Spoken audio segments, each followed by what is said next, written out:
Kagaya mo, nasa sales ka, itong kotse, nakukonvince mo yung tao na bumili ng kotse. How much more itong simpleng tubig lang? Ang dali yung market niyan, 30 pesos lang boss ang pinag-uusapan niya. Sa experience namin, pag nag-deliver yung mga staff, mas malaki pa yung tip compare sa tubig. Lalo pag bare month, tuwan-tuwa ang mga tao ko. Aba, yung mga pera, di ba matatalim? Ang bibinting matatalim yan, di ba? Pamasko nila eh. Nag-deliver ng tubig, kung makatip yung mga OFW na yung mga bagong balikbayan, laki ng tip. Basta satisfied sila sa delivery. Kaya lagi ko sinasabihan sila, i-deliver, gagawin nyo lang din, gawin nyo na ng maayos, gawin nyo ng maganda. Kasi parehas lang ang pagod ninyo. Kapag ginawa nyo ng maganda, makatip pa kayo, edi salamat. Eh kung ginawa nyo ng pangit, napagod ka na, wala ka pang chance ng tip, nakarinig ka pa ng pangit na salita, anong gusto mo?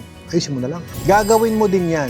Whatever you like it or not, kailangan mong gawin yan. Gawin mo ng maayos, isa lang ang pagod mo, isa lang din ang sahod mo, isa lang din yan. Baka sakaling may tip ka pa. Huwag kang umasa pero posible. Hindi man ngayon, baka sa next transaction mo. Ang dami tinapag-usapan, no? Gusto mo, ikwento ko pa sa inyo yung mga ninuno ko, sir, eh.